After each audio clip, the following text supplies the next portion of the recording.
London, April 12th, 1815. The hour approached 9 o'clock in the evening, and the Chamberlain ballroom blazed with the light of 1,000 candles, their flames reflected endlessly in the gilt-edged mirrors lining walls papered in cream silk. This was the opening night of the spring season, that glittering parade of marriageable young ladies and discerning gentlemen, and every person of consequence had assembled to observe, to judge, to secure advantageous matches. Clara Fairfax stood in her customary position, beside the potted palms near the east wall, a location she had claimed through 6 long seasons of polite invisibility. Her gown tonight was pale lavender, a color her mother had declared suitable for a woman of 26 years, too old for the virginal whites of debutantes, too unmarried for the rich jewel tones of matrons. The fabric whispered against her skin as she shifted her weight, holding her dance card with its mortifying expanse of blank spaces. She had long ago mastered the art of appearing pleasantly occupied while utterly alone, her face arranged in an expression of mild interest as she watched the kaleidoscope of silk and superficial conversation swirl past her like a river around a stone. Across the room, her sister Eleanor, now Lady Ashford, laughed at something a gentleman said, her hand resting possessively on her husband's arm, her eyes bright with the satisfaction of having secured her place in society. Eleanor had made it abundantly clear that Clara's continued presence at such events reflected poorly on the family, a silent reproach in expensive clothing, a reminder of failure. Their mother, Mrs. Margaret Fairfax, had ceased even looking in Clara's direction at these gatherings, her disappointment having long ago calcified into resigned indifference. Clara understood their perspective with a clarity that sometimes stole her breath. She was past the age when hope was fashionable. 6 seasons without a single proposal, without even sustained interest from any gentleman of quality or fortune. She had watched younger women arrive, bloom, and depart into matrimony while she remained, year after year, fading into the wallpaper like a figure in an old painting. Yet beneath the resignation lived something stubbornly vital, a keen intelligence that observed everything, that understood the intricate social machinery around her with pitiless accuracy. She saw how beauty purchased forgiveness for stupidity, how fortune excused rudeness, how youth itself was currency that spent down with each passing month. She noticed Lord Hastings's wandering eye, despite his devoted wife, observed Miss Pembroke's calculated cruelty dressed as concern, recognized the desperate gaiety in mothers with multiple unmarried daughters. Clara had become a student of the ballroom because she could not be a participant, and this knowledge, while sharp, offered no comfort. The orchestra began tuning for the next set, and she felt the familiar tightness in her chest, the anticipation of remaining unasked, the dignity required to smile as though it were her choice to stand among the palms, alone. Now please take a moment and subscribe to our channel, and comment where you are watching from and what time is it. It is always fascinating to see where these stories get all around the world. Thank you. The evening had settled into its rhythm of predictable patterns when Clara noticed the shift in the room's attention, a subtle turning of heads toward the refreshment table where 2 gentlemen stood in what appeared to be polite conversation, though the tension between them was evident even from her distant vantage point. She recognized one immediately as Alexander Thornhill, the Earl of Westbrook, a man whose reputation for measured deliberation and penetrating intelligence preceded him into every gathering, his tall frame and dark hair distinctive even in this crowd of peacocks. And the other was Lord Philip Redmond, whose charm was as famous as his string of failed investments and gambling debts, though society politely pretended not to notice such vulgarities when a man possessed a handsome face and easy manners. Clara watched as Philip's eyes swept the ballroom with what seemed like calculated intent before they landed inexplicably on her. and she looked away quickly, certain she had misread his attention. But when she dared glance back, he was walking directly toward her position by the palms, his smile bright and purposeful in a way that made her heart stutter with confusion and something dangerously close to hope. He stopped before her with a bow that was perfectly executed, his golden hair catching the candlelight, his blue eyes fixed on hers with an intensity she had never before experienced from any gentleman in 6 long seasons. "Miss Fairfax," he said, his voice pitched to carry just far enough that nearby conversations faltered, "I find myself unforgivably remiss in not having secured your company for this evening's dances, and I wonder if you might do me the very great honor of allowing me to claim the next 5 sets, if your card is not already filled." The question itself was absurd. They both knew her card was empty. The whole ballroom knew it.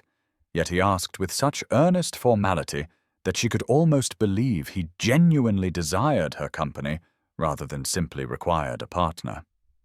Clara's fingers trembled as she extended the card, watching him inscribe his name in 5 consecutive spaces with bold, confident strokes, aware that whispers had begun rippling outward from their position like stones thrown into still water.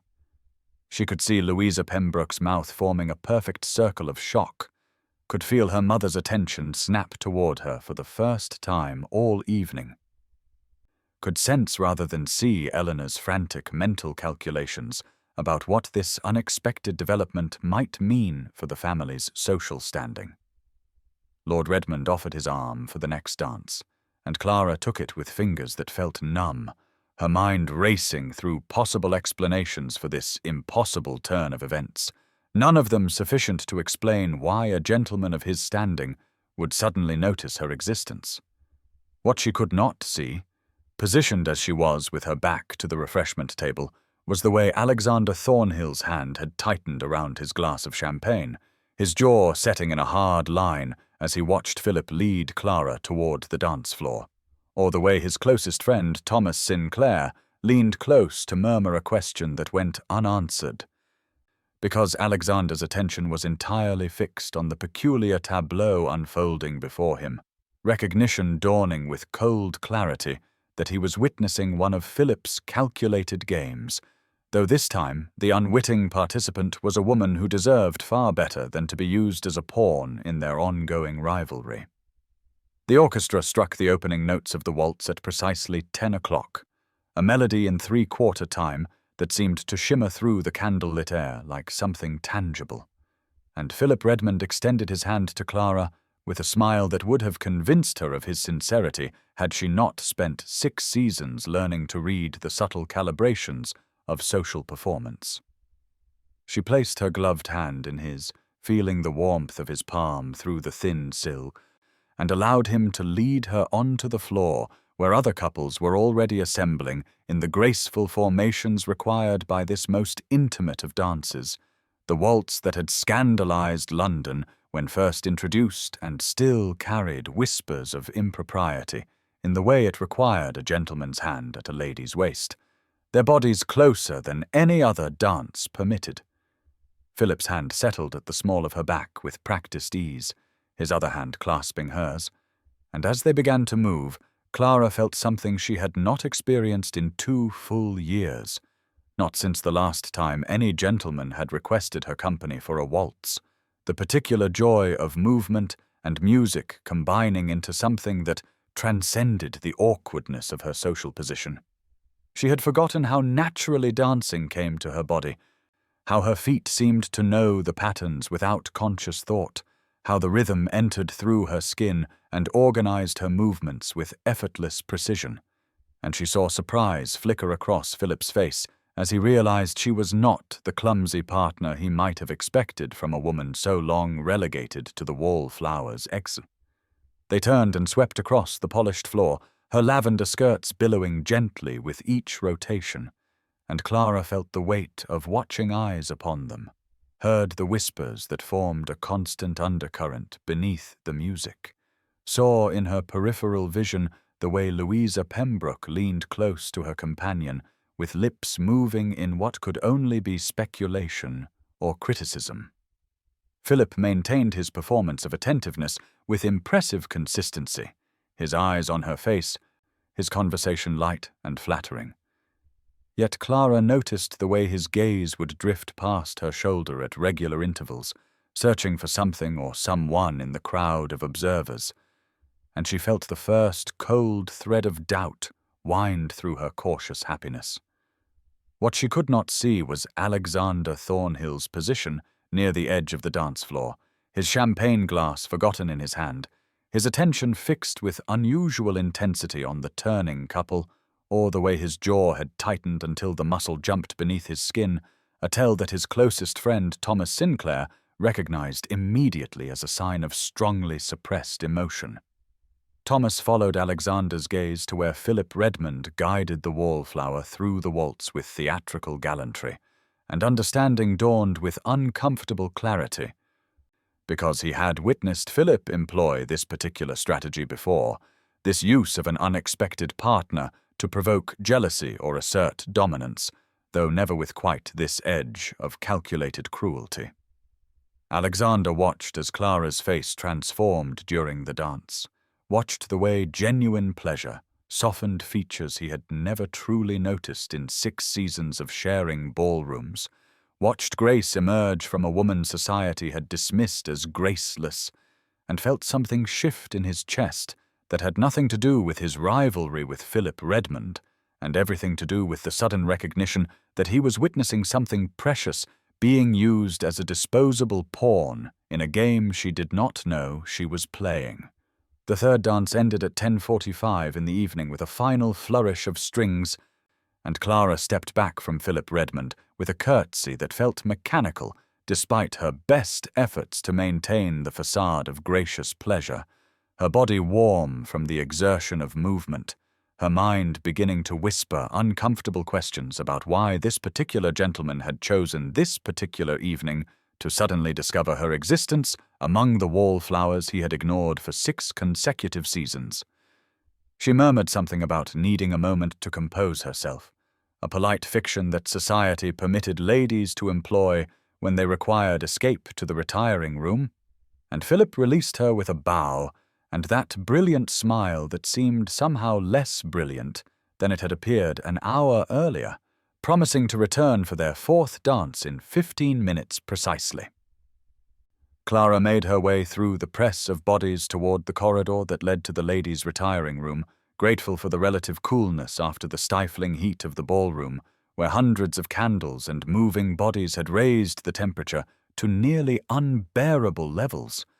And as she passed through the doorway into the marble-tiled hallway, she heard voices drifting from around the corner near the potted fern. Louisa Pembroke's distinctive laugh, followed by words that struck like physical blows. "Poor, desperate creature," Louisa was saying to her companions in that carrying whisper designed to be overheard while maintaining plausible deniability. "Did you see how pathetically grateful she looked to finally have a gentleman's attention? As though Philip Redmond would ever seriously consider someone so utterly past her prime and plain besides." And another voice chimed in with speculation about whether Clara had paid him, or perhaps her family had offered some inducement to rescue their spinster daughter from complete social death. Clara stopped walking, her hand finding the cool marble of the wall for support, and felt the familiar weight of shame settle across her shoulders like a heavy cloak. Yet beneath the shame something else stirred, something that whispered, this pain was old, and she had survived it before and would survive it again. That these cruel girls with their pretty faces and empty hearts could wound her, but could not destroy her essential dignity if she refused to surrender it. What she did not see was the tall figure of Alexander Thornhill standing motionless behind the marble column 10 feet to her left, positioned there by pure coincidence as he had stepped into this corridor, seeking a moment of quiet away from the suffocating ballroom, his body hidden by the column's width, but his view entirely clear of both the gossiping women and Clara's still figure absorbing their cruelty. He watched as she straightened her spine with visible effort, watched her hands smooth down the lavender silk of her gown in a gesture that spoke of hard-won composure, watched her lift her chin and continue walking past the corridor where Louisa and her companions continued their vicious speculation, never giving them the satisfaction of knowing she had heard, never allowing her dignity to crumble under the weight of their casual destruction. In that moment, Alexander understood with sudden crystalline clarity that he was witnessing courage of a kind society never celebrated, the quiet bravery of continuing to show oneself in spaces designed to humiliate, of refusing to disappear despite every message that one's presence was unwelcome. And he felt something shift in his chest that transformed his intention from mere intervention in Philip's game to something far more personal and profound. Alexander Thornhill retreated from the marble column at 11:15 in the evening with the careful deliberation of the man who had reached a decision that would alter the trajectory of his carefully ordered life, and he found Thomas Sinclair precisely where he expected to find him. Near the card-room entrance with a glass of brandy and an expression of mild boredom that characterized his friend's attitude toward most social gatherings that did not involve gambling or significantly more interesting conversation than these balls typically provided. Thomas looked up as Alexander approached, and something in his friend's face must have communicated the gravity of his thoughts, because Thomas straightened immediately, the boredom replaced by alert curiosity,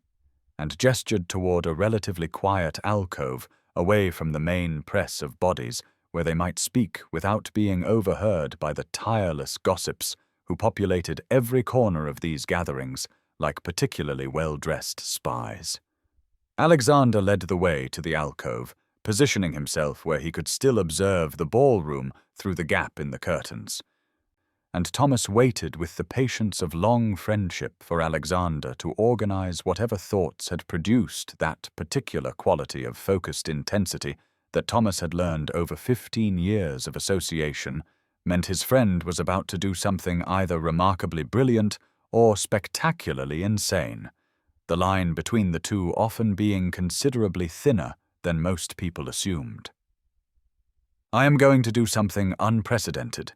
Alexander said finally, his voice low and measured, as he watched Philip Redmond escort Clara Fairfax back onto the floor for their fourth dance, watched the way she held herself with such careful dignity, despite the exhaustion visible in the slight stiffness of her movements. And Thomas made a non-committal sound that encouraged continuation without committing to either approval or disapproval until he possessed more information about what unprecedented action his friend was contemplating. Alexander turned from his observation to meet Thomas's eyes directly, and Thomas saw in that gaze something he had seen only twice before: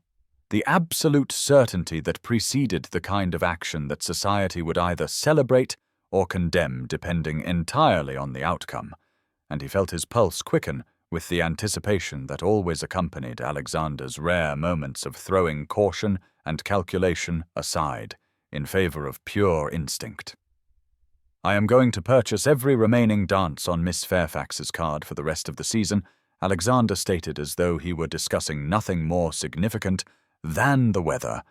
and Thomas felt his eyebrows rise toward his hairline in involuntary surprise, because even by Alexander's standards, this was extraordinarily bold, a public declaration that would bind him socially as surely as a formal betrothal announcement and leave no room whatsoever for retreat or reconsideration. Thomas opened his mouth to ask if his friend had lost his senses, then closed it again as he saw Alexander's gaze drift back to where Clara moved through the figures of the dance, saw the quality of attention in that gaze, and understood with sudden clarity that this was not primarily about Philip Redmond or their long-standing rivalry, though that element certainly played its part, but rather about the woman herself, about something Alexander had seen or recognized that had transformed her from invisible wallflower to someone worthy of this most public and irreversible of commitments. She does not deserve to be used as a pawn in Philip's games, Alexander continued, his voice carrying an edge of something that might have been anger, or might have been something softer and more complex. And she has more courage and dignity in her smallest finger than Louisa Pembroke and her entire circle possess in their collective being, and Thomas heard in those words the echo of some observation or encounter that had clearly affected his friend more profoundly than Alexander's carefully neutral tone was attempting to convey.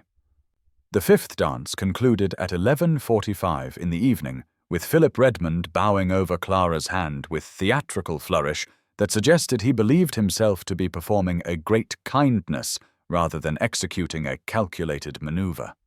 And Clara felt the exhaustion settling into her bones like winter cold, the emotional rawness of this extraordinary and bewildering evening, having stripped away the protective numbness she had cultivated over 6 long seasons of invisibility and dismissal. She murmured her thanks for the dances with what she hoped was appropriate graciousness, her mind already reaching toward the sanctuary of home and the privacy of her small bedroom, where she might finally allow herself to examine the confusing tangle of hope and suspicion and remembered cruelty that this evening had woven around her heart. And she was turning toward where her mother sat among the chaperones when a tall figure stepped directly into her path with the kind of deliberate intention that commanded immediate attention from everyone within visual range. Alexander Thornhill, Earl of Westbrook, stood before her with his dark eyes fixed on her face with an intensity that made her breath catch in her throat, and she registered dimly that the conversations around them were faltering and dying as society's ever-vigilant observers recognized that something significant was occurring, something that would provide material for gossip and speculation for weeks to come. "Miss Fairfax," he said in that low, measured voice that carried nonetheless to every straining ear in their vicinity, and his formal bow was perfectly correct, yet somehow invested with a quality of respect that she had never experienced from any gentleman of his standing in all her 26 years. She managed a curtsy that she hoped did not betray the trembling that had begun in her legs, and watched in mounting confusion as he held out his hand in silent request for the small dance card that hung from her wrist on its lavender ribbon, the card that still showed one remaining dance for this evening, and countless empty slots for all the balls and assemblies that would fill the remaining weeks of the season. She surrendered it to him with fingers that shook despite her best efforts at composure, and felt the world narrow to just the sight of his long fingers holding her pathetically empty card, the silence that had fallen over their immediate area now spreading like ripples on a pond, as more and more people registered that the Earl of Westbrook was approaching the wallflower Clara Fairfax with unmistakable purpose and unprecedented public attention. "I should like to claim every remaining dance on your card, Miss Fairfax," Alexander said clearly, his words dropping into the silence like stones into still water, "not merely for this evening, but for every ball and assembly for the remainder of the season, if you will do me the very great honor of accepting my request." Clara felt the words impact her consciousness without quite achieving meaning, felt her mouth open slightly in shock, while somewhere to her left she heard Philip Redmond make a sound like he had been struck by. And she watched as Alexander produced a pen from his jacket with the kind of foresight that suggested this was no impulsive gesture, but rather a carefully considered decision executed with full awareness of its implications and consequences. The orchestra began the supper waltz at midnight precisely, and Clara found herself moving toward Alexander Thornhill with legs that felt as insubstantial as silk thread, her mind still struggling to comprehend what had just occurred while every eye in the ballroom followed her progress across the polished floor, and she was aware with acute clarity that her lavender gown, which had seemed so safe and invisible merely 3 hours earlier, now felt impossibly conspicuous against the sea of pastels and whites that surrounded them like judgmental clouds. Alexander's hand extended toward her with steady certainty that contrasted sharply with the trembling she could not quite control in her own fingers, and when his palm closed around hers, she felt the warmth of his skin through both their gloves, felt something pass between them that was more than mere physical contact, and she registered with distant surprise that his hand was larger than Philip's had been, his grip both gentler and somehow more secure. He drew her into the proper position for the waltz with movements that spoke of years of flawless training, and then his other hand settled at her waist with a pressure that was both respectful and unmistakably possessive. And Clara discovered that she fit against him with an ease that made her breath catch, because she stood at precisely the right height that she need not crane her neck uncomfortably upward, nor feel herself towering as she had with shorter partners in seasons past. The music swelled, and they began to move. And Clara was aware of the scent of him wrapping around her senses,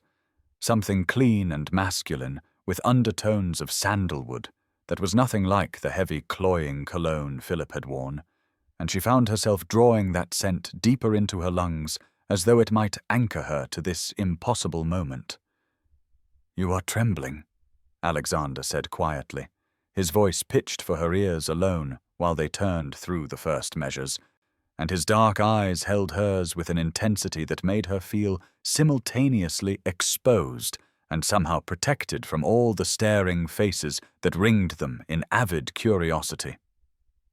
"I confess, I do not understand what just happened," Clara heard herself say with an honesty that horrified her even as the words emerged, and she saw something shift in his expression, something that might have been approval or might have been tenderness. "Philip Redmond was using you to provoke me," Alexander said, with a bluntness that should have been shocking, but instead felt oddly respectful of her intelligence. "We have a long-standing rivalry, and he delights in these petty games, but I could not stand by and watch him make you into a pawn for his amusement." The words struck her with the force of confirmation for what she had already half suspected, and Clara felt something curdle in her chest that might have been humiliation, except that Alexander's hand tightened fractionally at her waist, and he continued speaking before she could fully process the implications. "But that is not why I claimed every dance for the season," he said, and now his voice carried a quality she could not quite identify, something warmer and more personal than mere chivalrous intervention. "I did that because, in watching you tonight, I saw something that society has apparently been too blind to notice, and I found I could not bear the thought of you returning to invisibility when you deserve so much more than these fools have offered you." Clara felt tears prick at her eyes and blinked them back fiercely because she would not cry in front of all these watching people, would not give them that satisfaction. And she searched Alexander's face for any sign of pity or condescension, and found instead something that looked almost like wonder, and she realized with a shock that reverberated through her entire body that he was looking at her the way she had dreamed of being looked at for 6 long seasons, as though she were someone worth seeing. Clara woke on the morning of April 13th after perhaps 2 hours of fractured sleep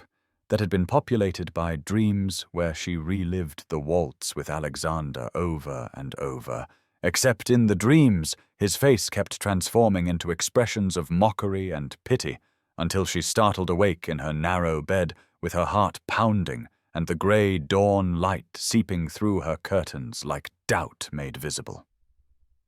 She lay motionless under her quilts while the house stirred to life around her and tried to reconstruct the previous evening with some semblance of rational analysis,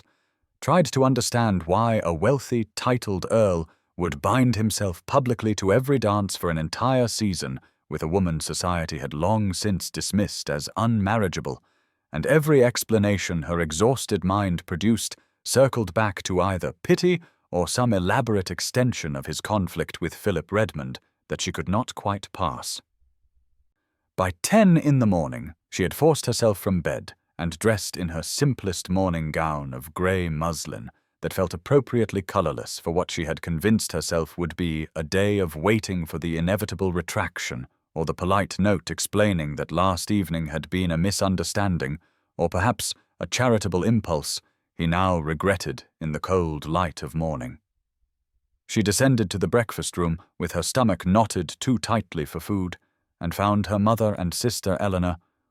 already seated at the table with expressions that made Clara stop in the doorway because she had not seen her mother look at her with such avid interest in perhaps 4 years, not since the 3rd season when hope had finally curdled into resigned disappointment. "Clara, darling," her mother said with a warmth that felt like a costume poorly fitted to her usual brisk dismissiveness, "do come sit down and tell us everything about the Earl of Westbrook." And Clara felt something cold settle in her chest because this sudden maternal attention felt less like affection and more like the calculation of social advantage. Eleanor was watching her with an expression Clara could not quite read, something between genuine curiosity and the kind of reassessment one might give to a piece of furniture suddenly discovered to be valuable, and Clara moved to her usual chair, feeling like a stranger in her own morning room. Before she could formulate any response to her mother's demand for details, their butler Morrison entered carrying a silver tray laden with calling cards that made Margaret Fairfax inhale sharply with satisfaction. And Clara watched in mounting unreality as he placed the tray on the table, revealing at least a dozen cards from people who had never once acknowledged her existence in 6 full seasons. The Earl of Westbrook's card lay on top, heavy cream stock with his crest embossed in the corner, and beneath it Clara could see names she recognized from society columns, gentlemen and ladies who had looked through her at balls as though she were merely part of the wallpaper. Morrison cleared his throat with the particular inflection that suggested more news was forthcoming, and informed them that the morning scandal sheets were already carrying mention of last evening's unprecedented scene, and Clara felt her brief flicker of hope extinguish completely, because of course this was the explanation. Alexander had created a spectacle, and now society's machinery was grinding forward with its usual appetite for scandal, and she was merely the convenient vehicle for whatever point he had been making to Philip Redmond and the watching ton. Morrison announced the Earl of Westbrook at precisely 2 in the afternoon, with an inflection that conveyed both approval and vindication, as though he personally felt validated by having such a prestigious caller cross their threshold. And Clara rose from the drawing-room settee, where she had been sitting in rigid anticipation for the past hour, while her mother fussed with flower arrangements, and her sister Eleanor had arrived with suspicious promptness, claiming a need to visit, though she had not called socially in 3 months.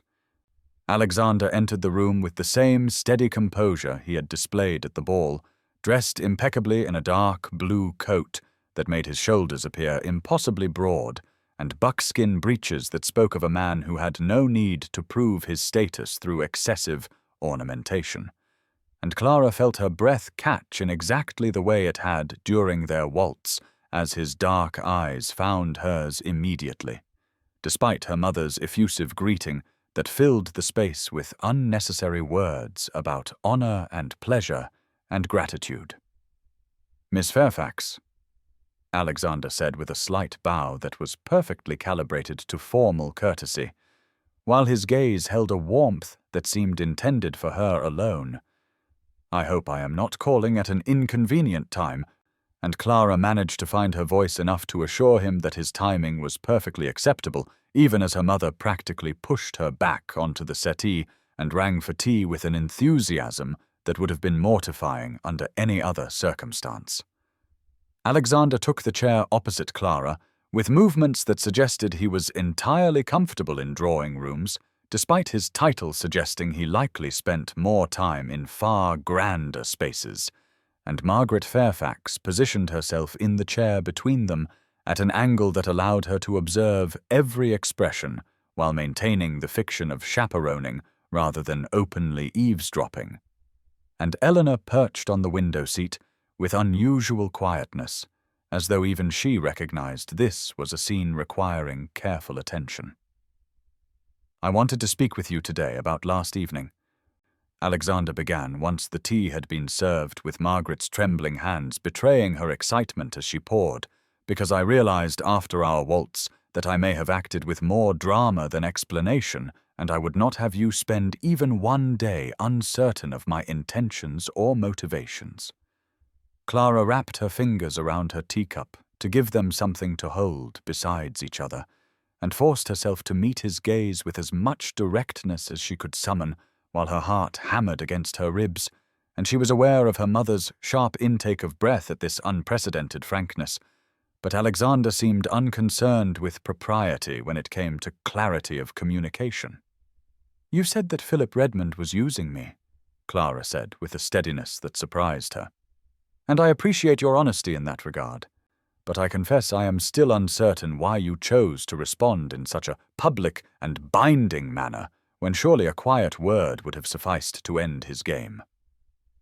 Alexander set down his own teacup untouched and leaned forward slightly, his elbows resting on his knees in a posture that was informal enough to feel intimate despite the watching chaperones, and Clara saw something in his expression that looked almost like nervousness, though surely an earl had no reason to be nervous in the drawing-room of a family so far beneath his social standing. "Because stopping Philip was only part of my motivation," Alexander said quietly, and I found I did not want to be quiet about the other part, and Clara felt her pulse accelerate to a pace that seemed unsustainable as he continued speaking with words that fell into the room like stones into still water.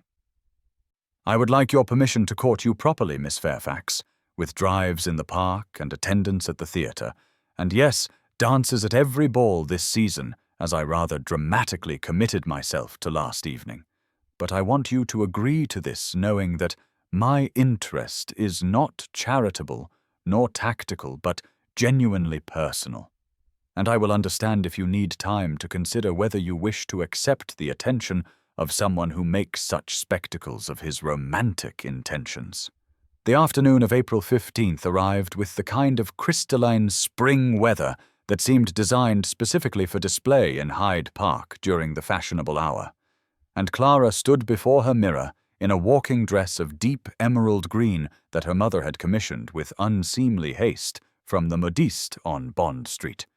the fabric finer than anything Clara had worn in perhaps 3 years, and she barely recognized the woman looking back at her with color high in her cheeks and something that might have been hope brightening her grey eyes. Alexander arrived precisely at 5 with a curricle of gleaming black lacquer drawn by a perfectly matched pair of bay horses that made Eleanor emit an undignified sound of envy from where she watched through the drawing-room window, and when he handed Clara up onto the seat with his bare hand touching hers for the brief moment before she settled her skirts, she felt that same jolt of awareness that had marked their waltz 3 evenings prior. The park was thronged with society taking their daily parade along Rotten Row, ladies in their finest day dresses perched beside gentlemen who guided high-stepping horses with studied casualness. And Clara felt every eye turn toward them as Alexander directed his bays into the stream of traffic, with the kind of easy competence that suggested he could handle far more spirited cattle than this well-trained pair. "Miss Fairfax," Alexander said as they joined the promenade at a pace that allowed for conversation while still requiring his attention to the horses, "I hope you will tell me if this exposure becomes too overwhelming, as I am aware that sudden visibility can be as exhausting as it is gratifying," and Clara felt warmth spread through her chest at his perceptiveness, because he was correct that the weight of dozens of gazes felt almost physical against her skin. She was formulating a response when she spotted Louisa Pembroke riding in an open barouche with 2 other young ladies who had been part of the cruel chorus in the corridor at Lady Chamberlain's ball, and where before Louisa had looked through Clara as though she were invisible,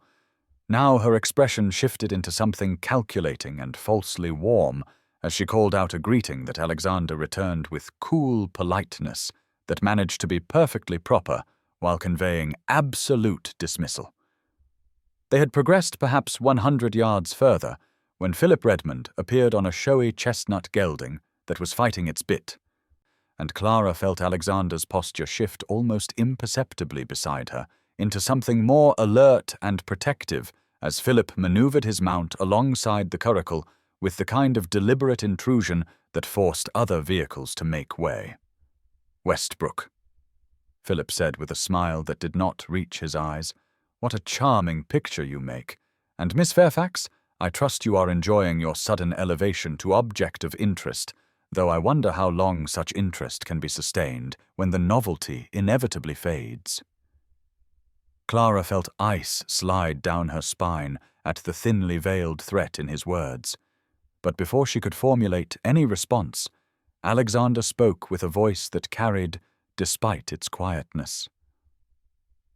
His tone conversational but edged with steel that made Philip's horse startle sideways.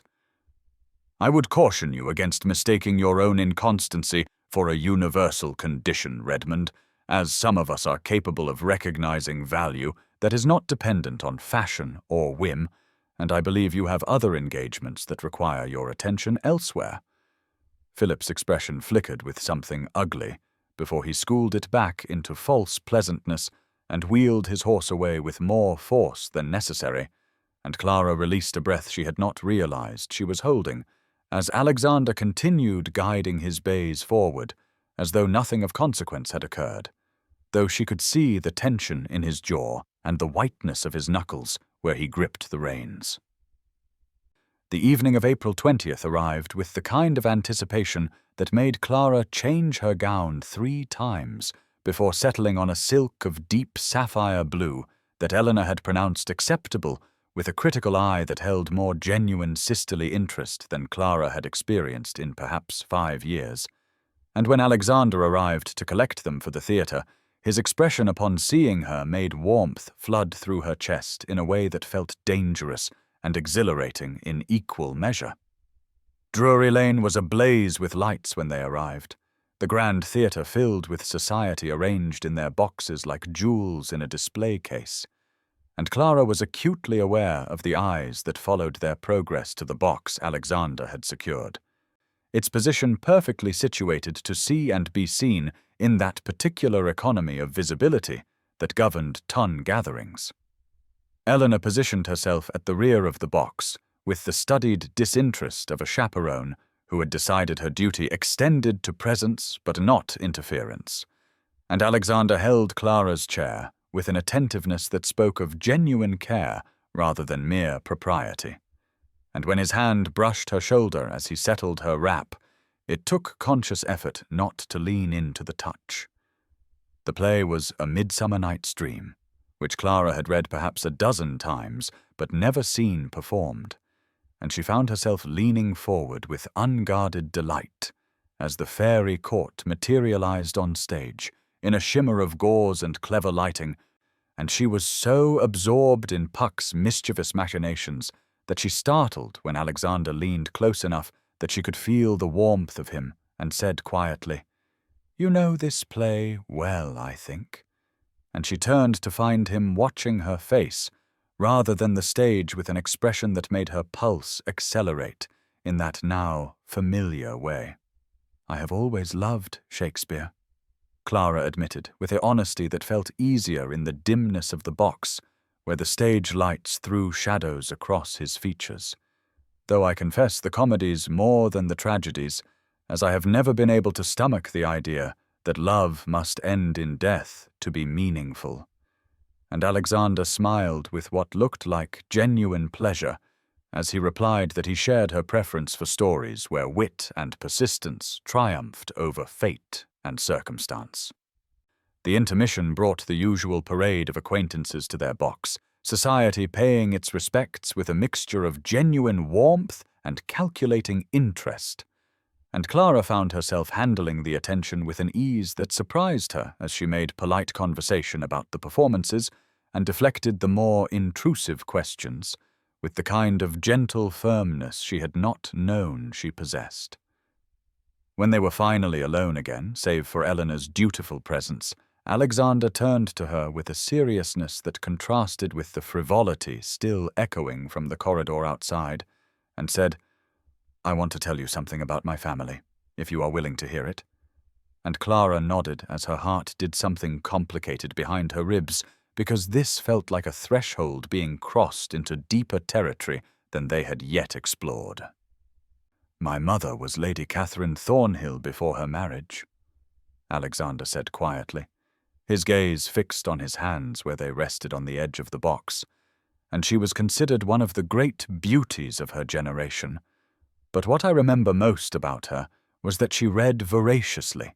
and taught me that intelligence and kindness mattered more than any accident of appearance or birth,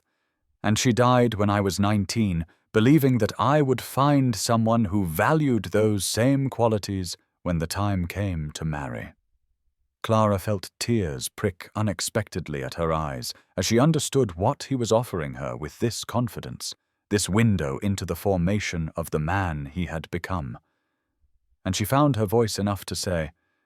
"She would have been proud of you, I think," and Alexander turned to meet her gaze with an intensity that made the theatre and its hundreds of occupants fade into irrelevance as he replied, "I hope she would have liked you, because I find that matters to me more than I expected."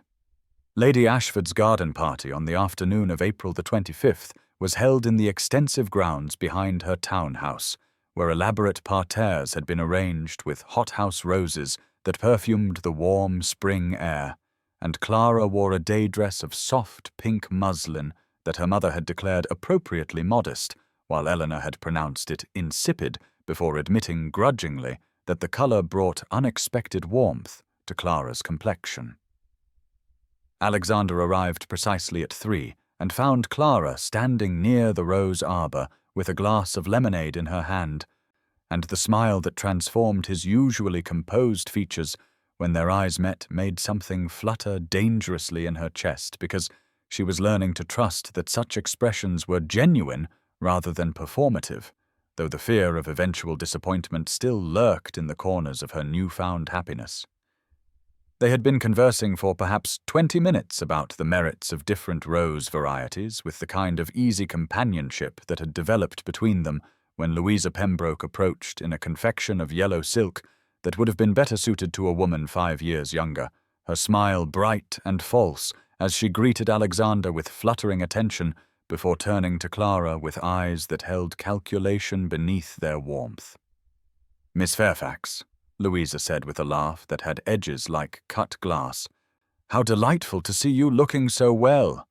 though I confess I was just saying to Lady Grayson that it is quite remarkable to witness a romance blossoming at such a mature age, as there is something rather desperate about attachments formed when one has quite given up hope,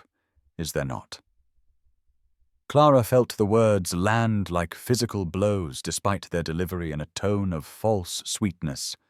felt the old familiar shame begin to rise in her throat, along with the instinct to shrink back into invisibility. But before she could formulate any response, Alexander spoke with a voice that carried despite its quietness, the tone conveying such withering disdain that Louisa actually took a step backward. "Miss Pembroke," Alexander said, as though addressing a particularly slow child, "I find your observation reveals far more about your own character than about Miss Fairfax, as it requires a peculiarly shallow mind to imagine that worth diminishes with age, or that genuine affection can only be found by those who have never experienced disappointment, and I would suggest that desperation is far more evident in those who mistake cruelty for wit in a misguided attempt to elevate themselves through the diminishment of others." The small group that had gathered near enough to overhear fell into the kind of silence that precedes either scandal or social ruin, and Clara watched as Louisa's face cycled through shock and humiliation before settling into a rigid mask as she turned and walked away with less grace than she had arrived. And Clara realized she had dropped her glass of lemonade onto the grass where it lay on its side, leaking pale liquid into the emerald lawn. Alexander turned to her with concern, evident in the line between his brows, and said quietly, "I apologize if I have embarrassed you, but I find I cannot remain silent when those I value are subjected to such calculated unkindness." And Clara felt tears prick at her eyes, not from shame, but from the overwhelming recognition that he had just publicly declared her worthy of his protection in terms that left no doubt as to the sincerity of his regard. From the corner of her eye, Clara could see Eleanor watching with an expression that held something approximating pride, and beyond her sister, the assembled guests were whispering with the kind of energy that suggested this encounter would be repeated in drawing-rooms across London before nightfall. But for once, Clara found she did not fear the gossip because Alexander stood beside her, with his hand hovering near her elbow in a gesture of support that spoke louder than any declaration. The afternoon of April 28th arrived with clouds massing on the horizon like a promise of drama to come. But Clara had become so accustomed to the regular pattern of Alexander's attentions that she dressed in Eleanor's borrowed riding habit of deep forest green without concern for the weather, her heart lifting as it always did now when she knew she would see him within the hour. Eleanor had proven surprisingly generous with the loan of both habit and horse. A gentle mare named Rosalind, who had patience for Clara's still developing skills in the saddle, and when Alexander arrived mounted on a magnificent bay gelding, his smile held a warmth that made Clara's breath catch, even after 16 days of courtship, that had begun to feel almost miraculous in their steady progression toward something she hardly dared name. They rode toward Richmond, with Eleanor trailing at the discreet distance a chaperone maintained when she wished to observe propriety while allowing conversation, and Clara found herself laughing with genuine delight as Alexander told her a story about his sister Diana's determination at age 12 to train a barn cat to perform tricks like the dog's, his usually composed features animated with affection that spoke of deep family bond. The first drops of rain came so suddenly that Clara gasped, and within moments what had been a gentle spring afternoon transformed into a downpour that sent Eleanor's horse skittering nervously while Alexander reached over to catch Rosalind's bridle with sure hands and called over the thunder that there was shelter ahead if they hurried. The folly appeared through the sheets of rain like something from a Gothic novel. An elaborate ruin built 50 years earlier, when such architectural follies had been fashionable, its partial roof and crumbling walls still sound enough to offer protection from the storm that now unleashed itself with enthusiastic fury. They dismounted in a stumbling rush and led the horses into what had once been the main chamber, and Clara found herself suddenly breathless, not from exertion, but from the awareness that she was truly alone with Alexander for the first time in their acquaintance, Eleanor having taken shelter in what remained of an adjoining room, with a tact that was either admirably proper or shockingly permissive, depending on interpretation. Alexander shrugged out of his riding coat despite its soaked state, and moved to drape it around Clara's shoulders,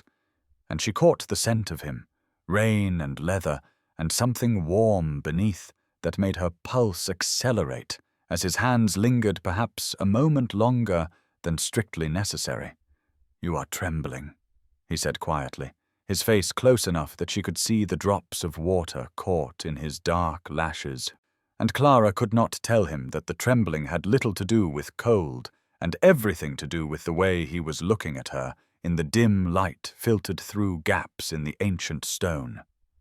The thunder rolled overhead, and Alexander raised one hand to brush a wet strand of hair from her cheek, his touch impossibly gentle, and Clara saw his gaze drop to her mouth with an intensity that made something coil tight in her chest.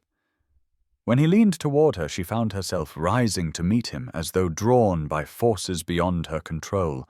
and for one suspended moment his breath mingled with hers in the small space between them, before Eleanor's voice called from the adjoining room, asking if they were quite all right, and Alexander stepped back with visible effort, his jaw tight and his hands clenched at his sides. "We should return as soon as the storm passes," he said roughly, and Clara nodded because speech seemed impossible, but when their eyes met again, she saw promise there that made her willing to wait for whatever came next. Lord Hastings' ball on the evening of May the 1st promised to be among the most lavish events of the season, with the ballroom decorated in white roses and gold ribbon that caught the candlelight like captured sunshine. And Clara arrived in a gown of white silk that her mother had commissioned at considerable expense, the investment justified by the presence of the Earl of Westbrook, whose attentions had elevated Clara from invisible wallflower to one of the season's most discussed young ladies in the space of 19 days. Alexander had sent word that morning that he would be slightly delayed by business matters, but would claim the supper dance and all those that followed, and Clara felt secure enough in his regard that the delay caused only mild disappointment rather than the panic that would have consumed her weeks earlier when every slight seemed to confirm her worthlessness.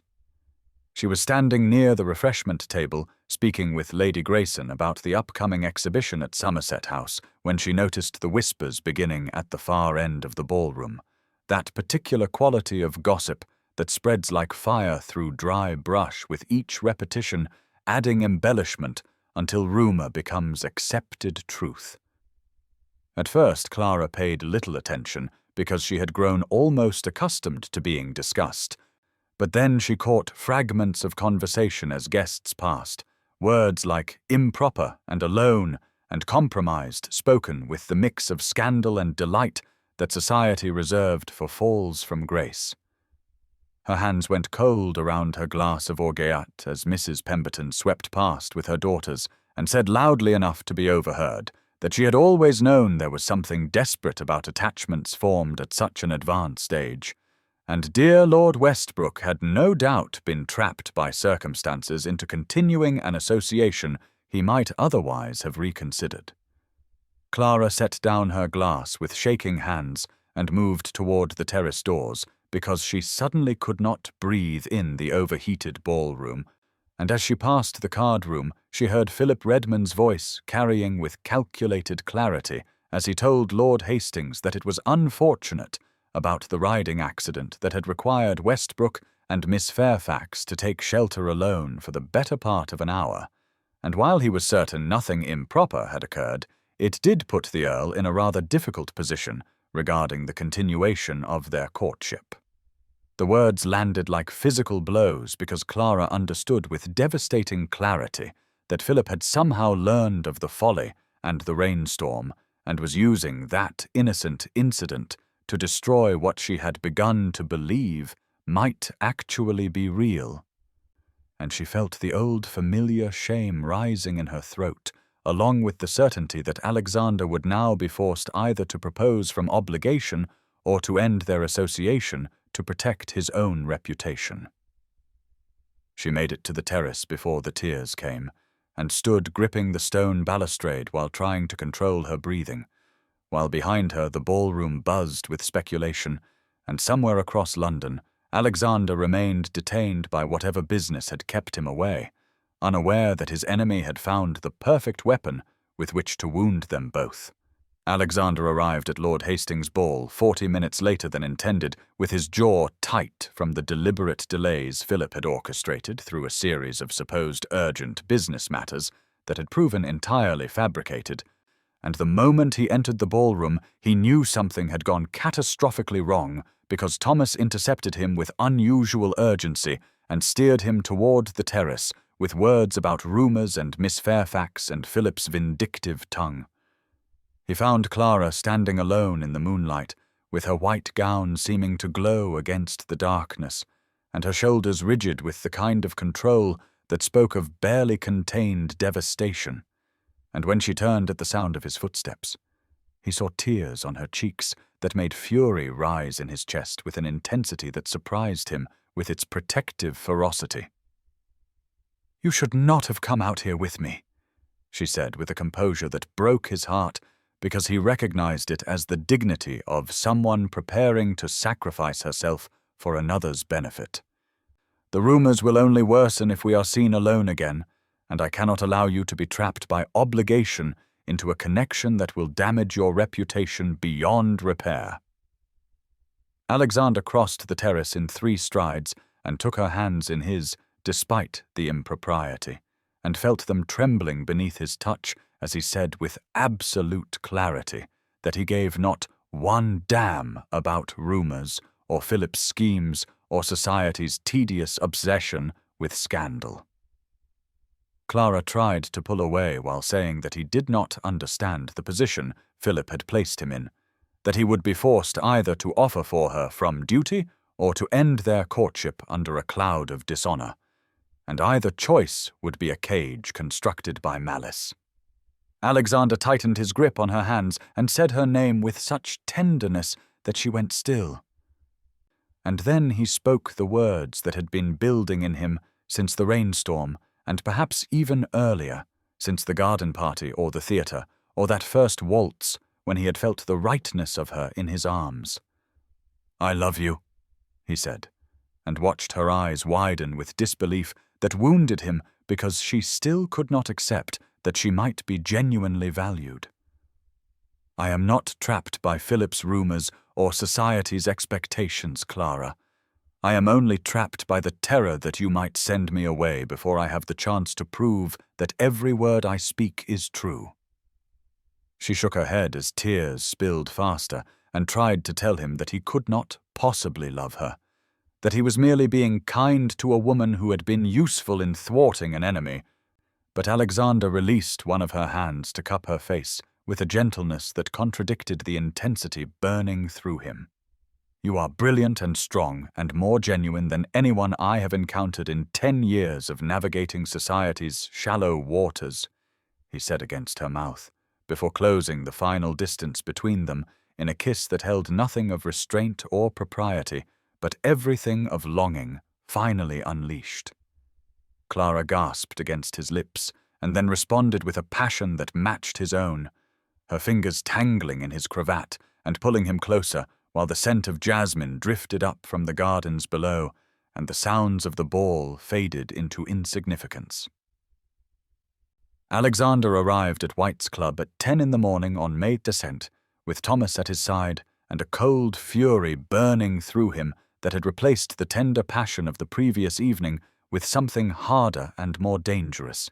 because while he had spent the night alternating between reliving Clara's kiss and planning her protection, Philip had no doubt been congratulating himself on a scheme that would have destroyed a lesser woman's reputation beyond repair. He found Philip in the morning room, surrounded by several gentlemen who fell silent at Alexander's entrance, recognizing in his controlled movements and expressionless face the particular quality of aristocratic rage that preceded social annihilation, and Philip's momentary flash of fear before he assumed a mask of casual indifference told Alexander that his enemy knew precisely why he had come. "I believe you have been spreading rumors about Miss Fairfax," Alexander said with a conversational tone that somehow carried to every corner of the now silent room. "Rumors that suggest impropriety where there was nothing but an accidental encounter during inclement weather, witnessed, I might add, by 3 grooms who can attest to the complete propriety of every moment." Philip rose from his chair with affected boredom and suggested that Alexander was being oversensitive about mere drawing-room chatter, but his voice held an edge of desperation because he understood that he had miscalculated badly by attacking a woman under the protection of a man with Alexander's social power and strategic mind. Alexander took 2 steps closer and said with perfect clarity that Philip would retract every insinuation before the end of the day, or face consequences that would make his current financial difficulties seem trivial by comparison, and the room collectively inhaled because Alexander had just revealed knowledge of Philip's gambling debts that were supposed to be carefully hidden. Philip's face flushed with anger and humiliation as he demanded to know what right Alexander had to threaten him over a woman who had been nobody until 3 weeks ago, and Alexander felt Thomas shift beside him in anticipation of violence, but instead replied that Clara Fairfax had more genuine worth in one honest moment than Philip had displayed in 32 years of shallow existence. Philip, cornered and desperate, made the mistake of challenging Alexander to a duel, perhaps thinking that the Earl would refuse and thus appear cowardly. But Alexander simply smiled without warmth and said that he had no intention of giving Philip the dramatic exit of a dueling ground when social destruction would be far more thorough and permanent. He then proceeded to detail with devastating precision his knowledge of Philip's debts to moneylenders, his cheating at cards the previous autumn, and his pattern of seducing naive young women before abandoning them to damaged reputations, all information Alexander had gathered over years of watching his rival's deterioration. By the time Alexander finished speaking, Philip had gone pale, and every gentleman in the room was looking at him with the particular contempt that society reserved for those who violated the unwritten codes that held their world together. And when Alexander asked one final time whether Philip would retract his rumors, the answer came in a strangled affirmative that sealed Philip's humiliation and Clara's vindication. Alexander arrived at the Fairfax townhouse on the evening of May 50th with his grandmother's emerald ring weighing in his waistcoat pocket like a promise and a terror, because despite his reputation for unshakable composure, he discovered that the prospect of offering his entire future to Clara Fairfax had reduced him to the kind of nervousness he had not experienced since his first speech in the House of Lords at age 23. Margaret Fairfax had received his request for a private audience with Clara with barely concealed triumph, and had retreated upstairs with Eleanor in tow,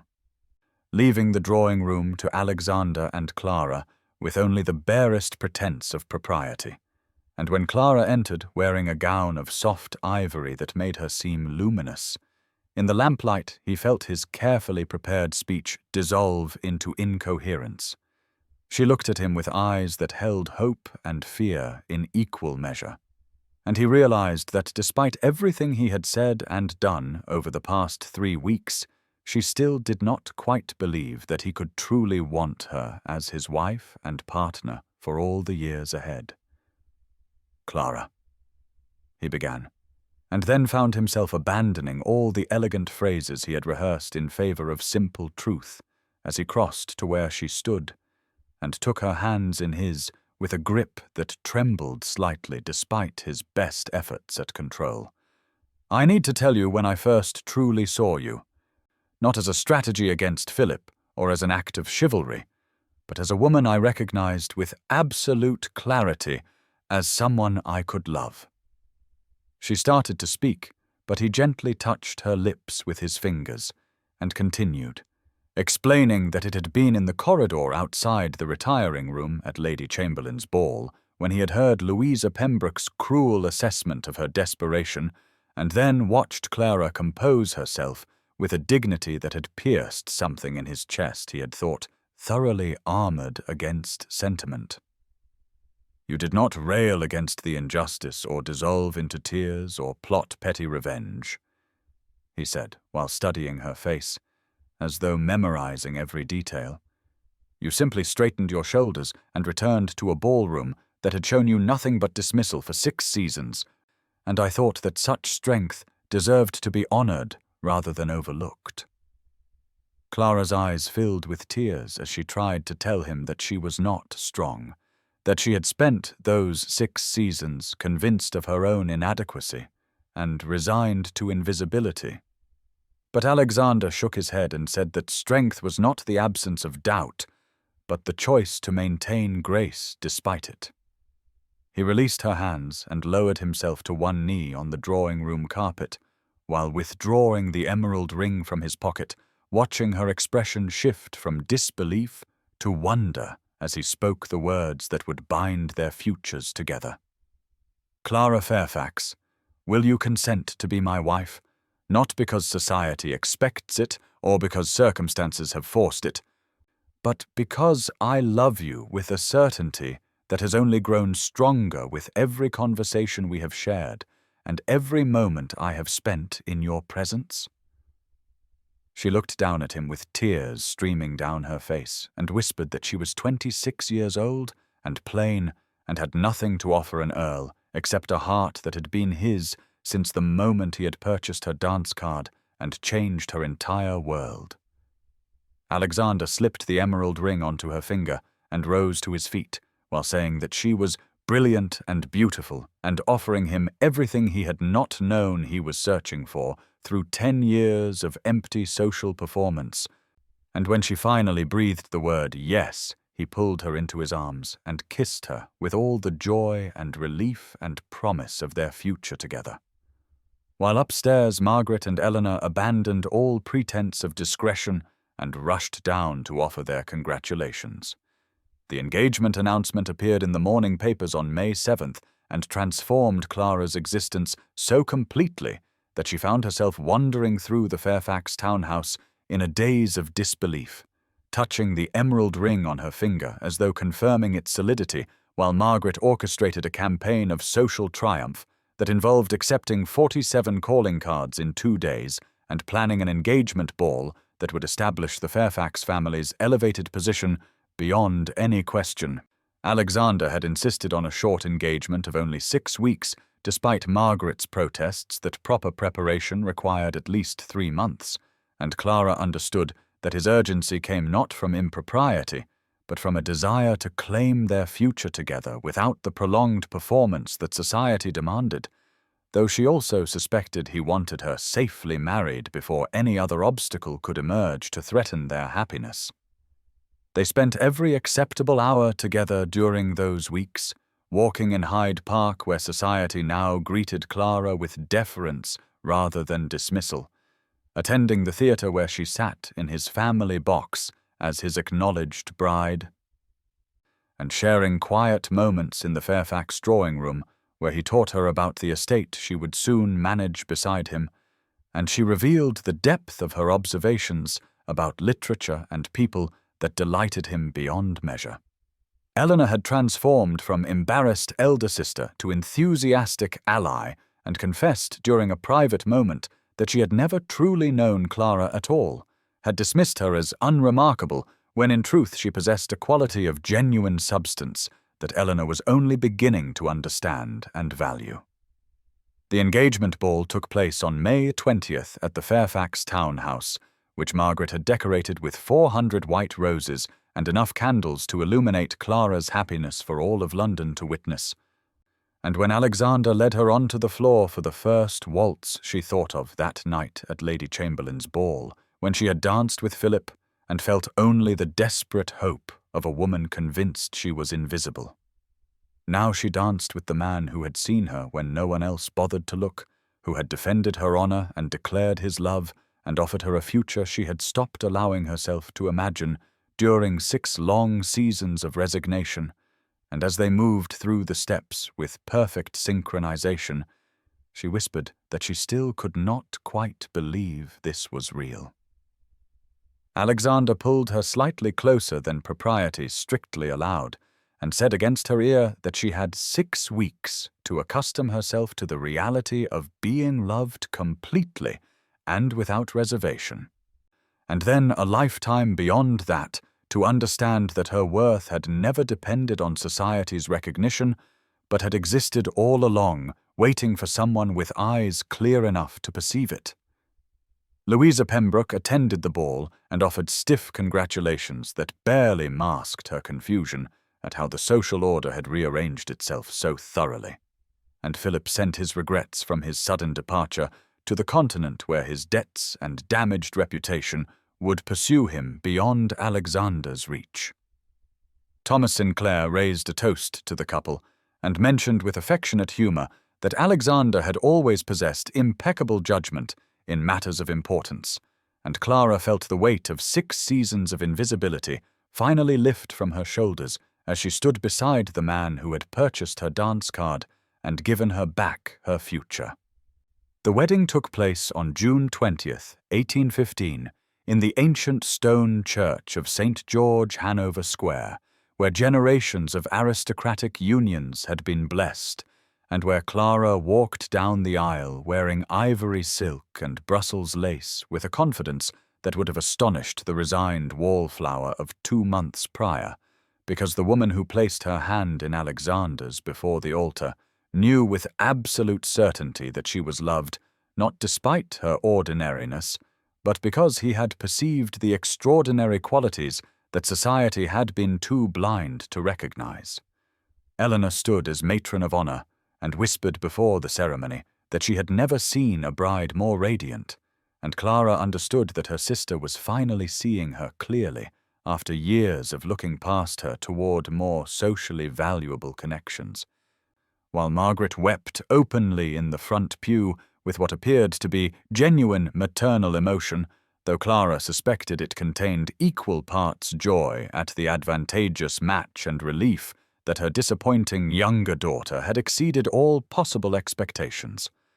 Alexander spoke his vows in a voice that carried through the church with absolute conviction, promising to honor and cherish her through all the years ahead. And when Clara repeated her own promises,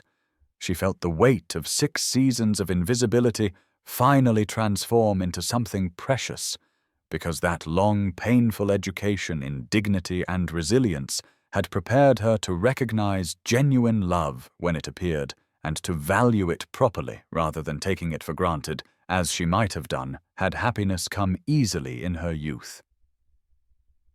Thomas stood as groomsman and told Clara during the wedding breakfast at Westbrook House that Alexander had been a different man since meeting her, more open and less isolated by the emotional armor that duty and title had required him to wear,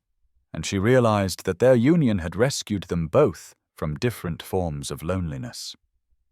The wedding breakfast included 200 guests who had dismissed Clara as unremarkable just weeks before,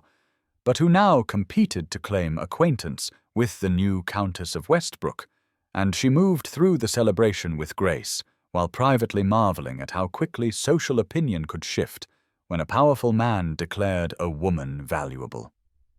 Louisa Pembroke attended and offered congratulations that seemed almost sincere, as though witnessing Clara's transformation had taught her something about the arbitrary nature of the hierarchies she had spent years defending, and Clara accepted her good wishes with generous dignity because she understood that cruelty often came from fear of one's own inadequacy. As afternoon faded toward evening, Alexander took her hand and led her away from the celebration toward the carriage that would carry them to his estate in Derbyshire, where they would spend 3 weeks away from society's demands. And as they drove through London streets toward their future together, Clara looked at the emerald ring on her finger and thought of that desperate woman by the potted palms who had believed herself unworthy of notice. Alexander seemed to sense her thoughts because he lifted her hand to his lips and said that every moment of loneliness she had endured had been leading her toward this beginning, and she leaned against his shoulder while watching the city disappear behind them and understanding that sometimes the longest wait yields the most precious arrival. The estate in Derbyshire became their sanctuary during those 3 weeks away from London's scrutiny, and Clara discovered that marriage to Alexander meant not simply acquiring a title and position, but entering into a partnership of genuine companionship, where her observations about estate management were valued, and her presence in his library was welcomed, and her happiness became his primary concern, beyond even the demands of duty that had governed his life before she entered it. They walked through the grounds each morning while he showed her the tenant farms and introduced her to families who had served the Thornhill estate for generations, and she understood that becoming countess meant accepting responsibility for the welfare of hundreds of people whose livelihoods depended on the stewardship she and Alexander would provide together. The nights belonged to the discovery of physical intimacy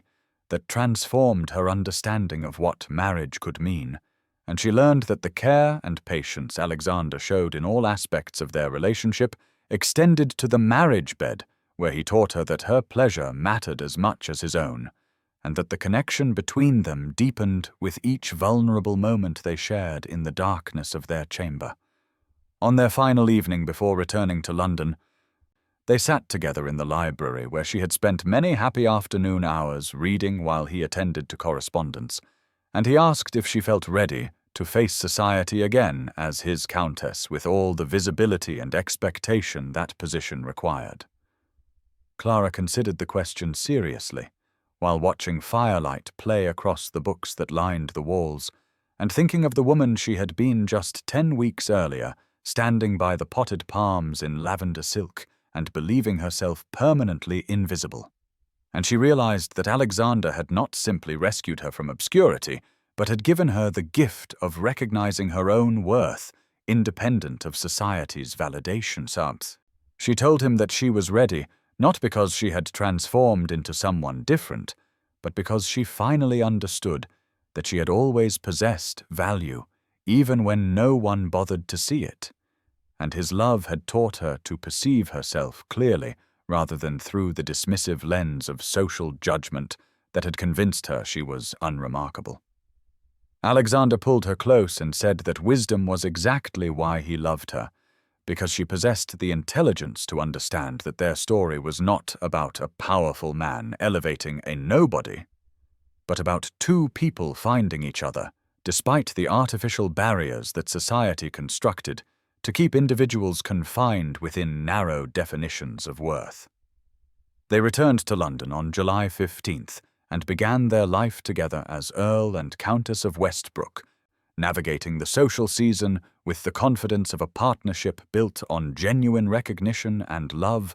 and Clara never again stood invisible by the potted palms because she carried within herself the knowledge that she had always been worthy of notice, and it was society that had been blind rather than she who had been lacking. And sometimes late at night, when Alexander held her close, she whispered gratitude for the evening he had seen her clearly, and purchased her dance card, and given her back the future she had resigned herself to living without, and he always replied in that she had given him something equally precious by teaching him that true value lay not in title or position, but in the quality of character that she possessed in abundance, and that he would spend their lifetime together honoring the extraordinary woman that society had been foolish enough to overlook.